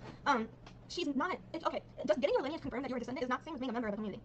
Being a descendant is not the same as being a member of the community. I'm not even qualified to say I'm a member of the community. That's a sacred role, and it's a journey that you're just beginning. You don't just say, oh, now I'm part of the community because I just found out who my 10th great-grandfather was a few years ago. Like, that's not the same. If you never met the members of your tribe, you never been to your tribal events, we're not raising your way, don't know your culture, don't know your language, you're unseating a powerful incumbent is one of the hardest things to do in politics. However, my next guest is trying to do just that. Army Reserve veteran and progressive activist Brittany Jones is challenging Governor Tina Kotek in May's Democratic primary. A member of the LGBTQ and Native American communities. And mind you guys, I just want to ramble about this, but getting your ancestry confirmed is not the same as necessarily being a part of the community. And it's okay for that to be where you're at. And so right here, do we need to replay that? Because they just introduced her as a member of the Native American community. But let's see if she corrects them. Let's see if she corrects them. There's nothing wrong with that, but I just do not agree with misrepresenting your proximity. Be honest. I'm at the beginning of my journey. There's nothing wrong with that. I won't judge you for being at the beginning of your journey too. I'm at the beginning of mine. There's nothing wrong with being at the beginning of journey when it comes to connecting with the members of your tribe. I just hold heavily this because it's such a hard journey for me. That is why when I know what that journey is and I see someone else not doing that journey but using the identity for their political gain, I see that as a problem. Okay, let's keep watching. Jones also made an unaffiliated run for president in 2024. Brittany Jones, welcome to Iowa Northwest Politics. Thank you for having me here. Getting the party nomination over incumbent governor is a long shot, to say the least. So why are you running? I'm running because it's time for change. You know, when you're out there. So you notice she does not correct here. Oh, I'm not actually a member of the Native American community. I just have some ancestry. You know what I mean? I think it's an attack on all of us. As somebody who is mixed indigenous of Patawomeck descent, a lot of the people. Okay, you're right here saying you're identifying as mixed indigenous of Patawomeck descent, but you're not saying that you have far distant ancestry. You're not saying you're also of European descent. you're mostly European. Why don't you identify as you're just European? Because that's what you're mostly are. That's what you've been raised as. That's what, you know what I In terms of land stewardship, you talked about your Native American background. We've got less than a minute left, but just talk about how you feel about. Now, I didn't really talk about her Native American background. You notice that she can't elaborate on any Native American background because she doesn't have a background to elaborate on. She just keeps saying, I'm Native, I'm Native, I'm Native. I'm putting that out there. Stewarding the land and also controlling the land. So we don't believe in owning the land when it comes to controlling it. Whew. And in terms of stewarding it, we don't believe in desecrating it. It's a sacred fucking place. We believe in taking care of it, and it takes care of us. Jesus Christ. control is a negative word for it because First Nations, we live with the land, we work with the land. First Nations is a Canadian concept. It refers specifically to people in Canada. First Nations is not a broad Indigenous term. I just want to put that out there. So I don't know why she keeps referring to First Nations people. And people who are like Australian, they'll call themselves Aboriginal or First Nations as well and stuff like that. But okay, so there are like some ways in which First Nations as a concept could apply to all Indigenous people, I suppose. However, typically, colloquially, theoretically in Native community, as far as I'm aware, First Nations is going to apply to people that fit that political status because it is a specific identity as well. Well, she has nothing to do with First Nations. And that wouldn't be my call to make because my tribe's in Virginia, right? We have 9 federally recognized tribes in Oregon, and it should be their call on how the land is managed. We also have descendancy groups and tribes that have their federal recognition stripped away. And when you look at that, and if you can get their recognition back in Oregon, there's no process for state recognition for state recognized tribes, which would help. And notice in this situation, she not only, just as another tale, she could have corrected, hey, I'm not actually able to represent Native people, my ancestry's far back. But instead she tries to speak for Native people, and she doesn't even fucking know what the fuck First Nations is. Oh my god. Ugh, and then she wants to send me those fucking voice messages, bitch, fuck you. And yes, this is a replay inside a replay inside a replay. Just don't look at me. Anyway, I'm thing about her, where she says her childhood was enriched by her. They're quoting her. So if this was not correct, then why is she allowing people to publish wrong information? Because she told me I just made it up. No, I didn't. Voices for Voices said that her childhood was enriched by her Indigenous heritage and Mexican culture, and that she identifies as Patawomeck, an Indigenous group from Virginia, and that she describes growing up, participating in Powwow ceremonies, cultural gathering, etc. So, if this was false, why isn't she having them correct the information instead of giving me shit for calling it in this live stream? But her lineage is too far back to get enrolled, and she knows that. So I saw that as a blatant lie. Hold on, or at least that's something along the lines of my lineage does not qualify for enrollment. Let me rewind it back a little. Which is a tribe on the East Coast. I'm not enrolled. I always clarify that to know it comes from me. But I am connected to my family who are enrolled, and I communicate with them frequently. And I already communicated.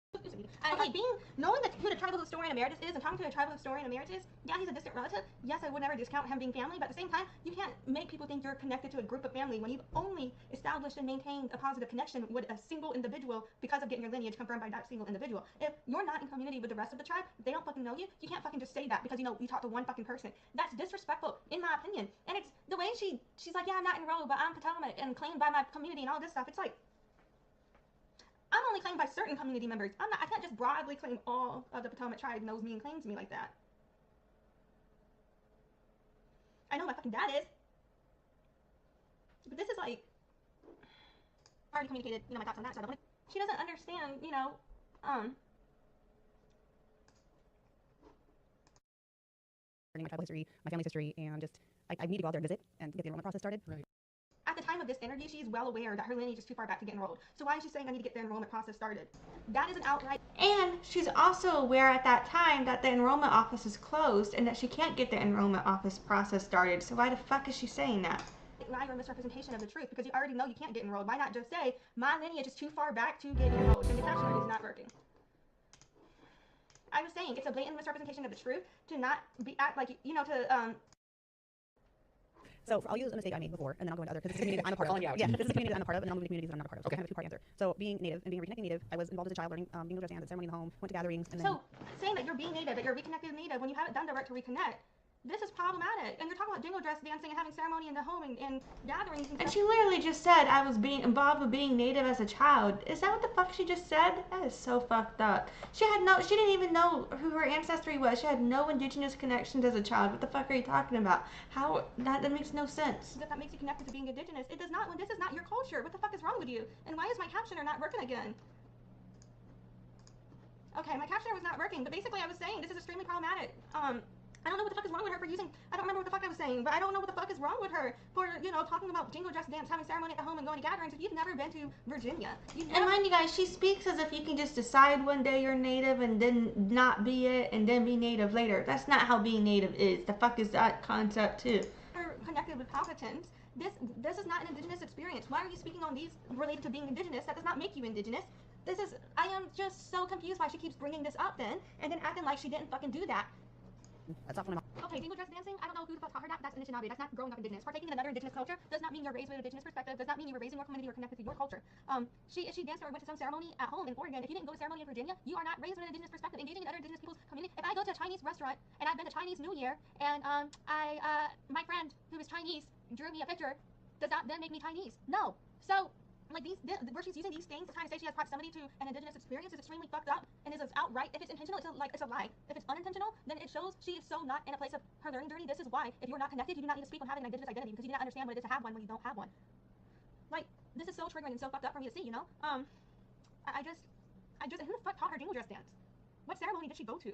Why did she never name these ceremonies or gatherings for the community she was with, or the people she was with? Because if she actually named the community, then people would be able to ask her around in that community about if she was there or not, right? Because when I tell you guys that I'm from Mississippi, that there are people in the Choctaw Reservation who did work with my dad through Yates Construction, there are community members of the Choctaw Res who do. They wouldn't recognize either me, my twin, my brother, or my dad. You know, I accidentally dead named somebody over here. I said Logan by mistake because my mind was out of it. I meant to say the Combs-and-Berry family because this person, but you know, life is hard. Y'all know who the fuck I'm talking about if you're part of that community, though. So, for example, the Berry Logan family on the Choctaw Res. But yes, and mind you, I didn't even get. I've been talking to M. Berry again, so she and I think have a mutual understanding. But Combs and I do not get along. Let me just say that. But yeah, they will recognize me. Ask M. Berry. She's still on the res. Whether or not they like me, they ain't gonna like us, you know, but will they recognize us? Yes, right? Like, I can tell you who the fuck I know on that res. Like, why doesn't Brittany ever do the same? If she went to Oregon natives, only 2% of population in Oregon is native, so that's a small community. Someone would fucking know who the fuck she is, right? In my opinion. But it's just like, I do not see this as evidence of being connected or raised Powhatan or understanding your Powhatan identity. And we, like the post that we've seen on her discussing all of that, she didn't find out she had Powhatan lineage until 2021, and I don't think she got it confirmed by Bill Deyo. It was either 2021 or 2023 when she got her lineage confirmed by Bill Deyo. But what she got confirmed was a GEDmatch analysis, GEDmatch. She's never shown documentation of her ancestry, and when you do her genealogy based on her grandparents that her mother posted, there are no indigenous ancestors documented. So it's just, for me, it's like, and she's never been to Virginia, never been to the tribe, so she's not raised in community with our people. She was not raised indigenous. She was not raised in indigenous perspective. That's why she's fucking up a lot of what she says, in my opinion. Mom had to work like 2-3 jobs to keep roof over her head. So as an adult, I reconnected. I found my tribe, and in my excitement, so she just says. So previously she's trying to say that she was native from jingle dress dancing and going to powwows and ceremonies. Now she's saying she just reconnected and found her tribe. You couldn't have been raised indigenous if you just found your tribe. When you're white presenting. It's one thing, you know, for her Mexican side to have questions about that side. I'm not speaking to that. But particularly on her mom's side, which is documented, only European ancestors are documented on family search for her mom's side. And this is how she's speaking. I have a problem with it. of this, I posted the wrong DNA chart publicly. And how did you post the wrong DNA chart? Where did that come from? Like, I don't understand this. And I don't understand why you're harping on a DNA, which is this colonizer thing, through a website, which I'm not even sure is accurate or not. But, like, you're not ever posting your lineage. You've never shown the documentation of your ancestors or your lineage. That's what counts. Why are you always bringing up these fucking DNA tests? And I don't know which DNA test she was referring to, because there were two different things she claimed as her DNA, and both were problematic in my opinion. I know. And instead of, they should have came to me and said, hey, this is the wrong chart. Do you have the right chart? Instead, they were very nasty and were like, you're manipulating us. You're lying. I'm like, okay, how would they know that it's the wrong chart if you're saying this is my chart, and where that's the word they're going to take it for? And the chart you showed was not, both charts you've shown for your DNA were not consistent with tribal history, could be Patawomeck. So it's problematic. Like, in my opinion, like, both were problematic. For you to tone police people when it comes to indigenous ancestry and say, oh, they didn't ask you nice enough about the ancestry, when it's the way you're doing it is so problematic, I find that extremely alarming. And it's this right here is showing you're not. And I told her politely in our private DMs, she's still continued on this path. Doesn't matter if you tell her nicely. Doesn't matter if you tell her nicely. Doesn't matter if you tell her off. She's still going to be problematic either way. Like, accountability. You're not listening to the community that you've been trying to represent. It's, you know what I mean? There's a lot of red flags here. Like, no, I'm not. That was a mistake. I pulled the chart down. I put my actual DNA result up, and then I moved along. Yeah. Like, I don't dwell on aspect. I fixed it. Post your lineage. Why don't you ever post the genealogical records of your family's tree? Not your birth records, but starting with the first dead relative. Well, I don't know if your grandparents are alive or dead right now, but, you know, say your great-grandparents are dead, for example, like, start with them. From their records up should be public record. Now moving forward in their way, the right one's up. You can keep yelling over there, but it was fixed publicly. People can go look and see it. That's from a community that I'm a part of. That's not accountability, and you're not part of the community. If you're not, okay, having distant ancestry as a Native American is not the same as being part of the Native American community any more than me having a 5th great grandfather being African American makes me part of the black community. Like, this is. That is why Native Americans have a problem with her. It's one thing for me to say, you know, like, when it comes to wanting to, like, say, people ask me, why do you have a special interest in learning about African American history? And I wanted to answer, you know, my 5th great grandfather is African American, and since I found out, I've been trying to understand more where that lineage came from and how we got to where we are now with that aspect of my family tree. You know, I feel like there would be nothing wrong with having some sort of responsive answer when it comes to something like that, with Brittany wanting to speak about or, you know, learn more about being Native with having distant ancestry. But when you just found out in your 30s that you had any Native ancestry at all, if you did through a fucking DNA test, you don't know your family records, you don't know your ancestry like that. Like, this is, and you're just sitting here like, yeah, I fixed my DNA, but no, but you're not posting your genealogical records. And you're not part of the community. This right here, I don't know if she's intentionally lying or if it's because she's not connected and she has no understanding of these issues and she's trying to represent something she's not connected to, but that's then therefore a lie, right? Like, this is misrepresentation, and I can't wrap my head around it any other way. It's just blatant and intentional at this point. Because it's like if I sat here and tried to claim that I'm part of the Patawomeck community, those fucking people would not know me. If I walked off the street, they would have no idea who the fuck I am. It would be extremely disrespectful for me to act like I'm a bigger part of the community than I actually am. And that's why I have a problem with this, because I think it's disrespectful. You know, just my opinion. Turns out you're part Mandalorian. We have, now, in my campaign itself, and when I am governor manifesting. And mind you guys, I'm claimed by my immediate community, I'm claimed by my family, and I had my lineage verified, so sometimes, I've said extents to which I've been claimed.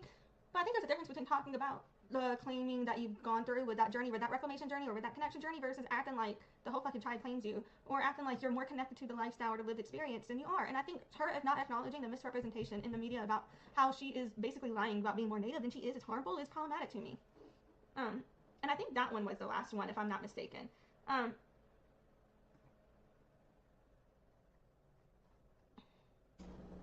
Okay, so hold on, bear with me here, because I'm about to replay her voice message, but before I get to all of that,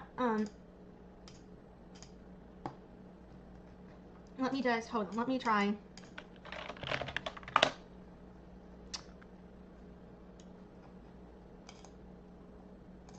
Apologies.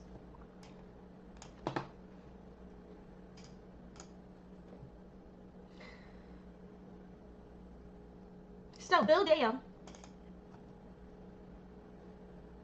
has said that the Patawomeck lineage is valid and that he was being harassed.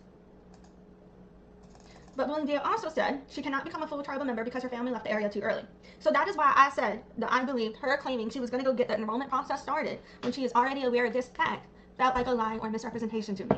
I want to remind you guys of that specifically. Now, we've gone through all the comments. She's also done indigenous nonprofit, is what she called it, selling fry bread out of the gingerbread. So that's also why I keep bringing up the fry bread concept in relation to her claiming native identity as well, because she was selling fry bread while claiming native identity, etc. So that's also why that came out as well. And there's a lot.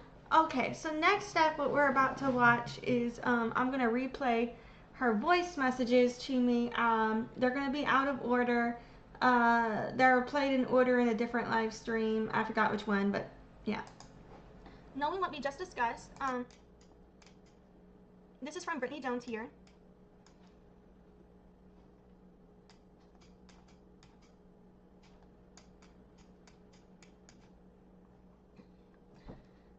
This is what she said to me.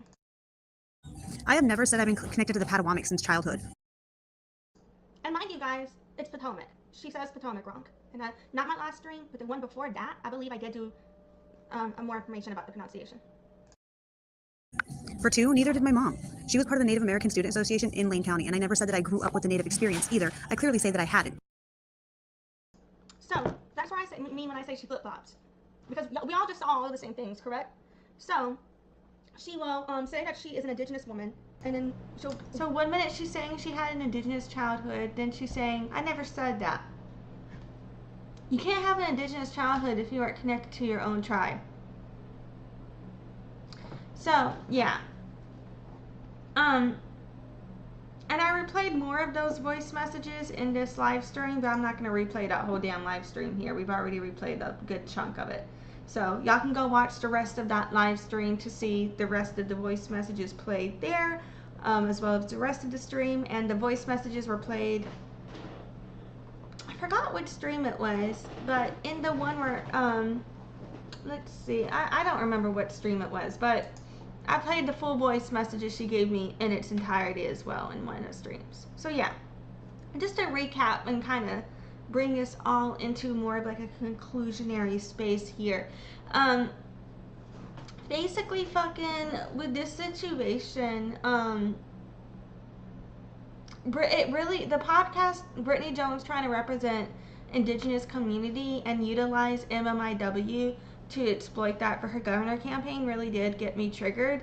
The way she flip-flops on indigenous identity, the way she's not truthful, the way she tries to, in my opinion, misrepresent her proximity to being native, I find extremely triggering. I find her trying to speak for trauma that she has nothing to do with extremely triggering.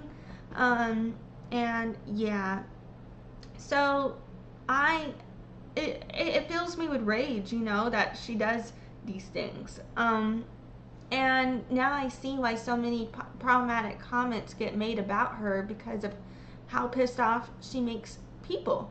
So yeah, I feel like as long as Brittany Jones keeps going about this path, it's not going to lead to anything good for her.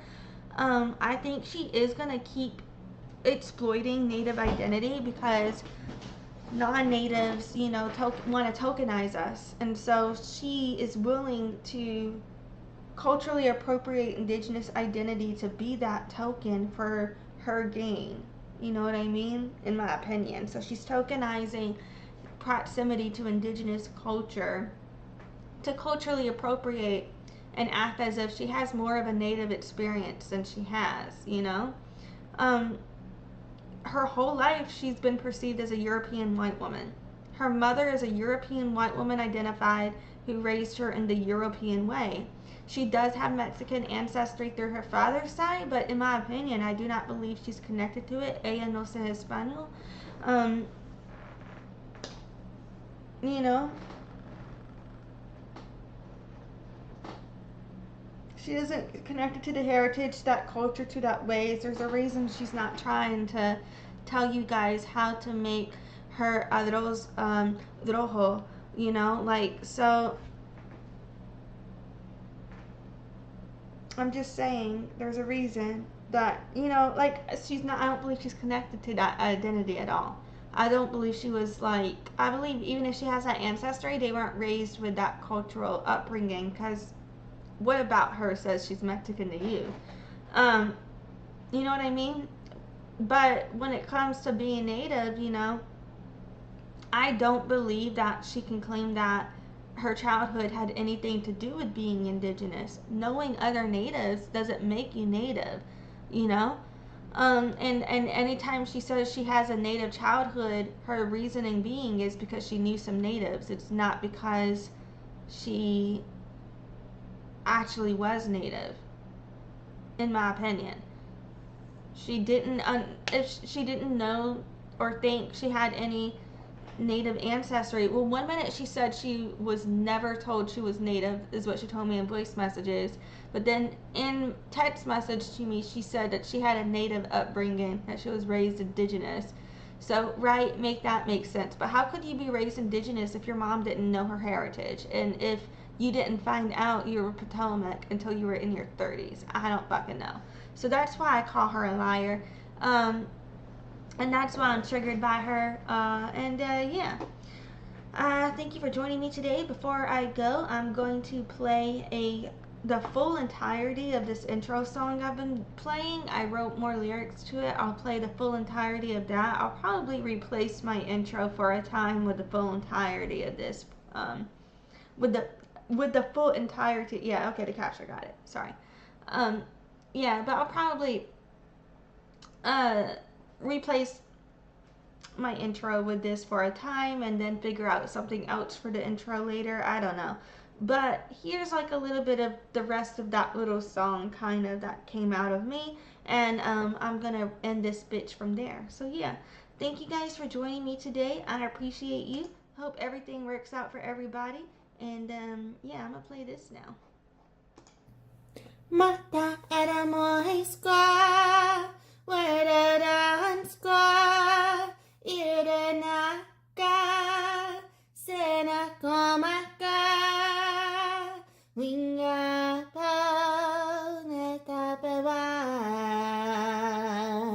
descendants of one Seneca, Senakomaka is the land of the Powhatan. Sakiringan, Kananabonaman, Komenan, Ida Powhatan, Wingapo Netapewh, descendants of one Seneca, Senakomaka is the land of the Powhatan. Thanks for watching. Join the loyalty program at noladechow.com/loyalty and check in during live streams to get points for rewards.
Uh.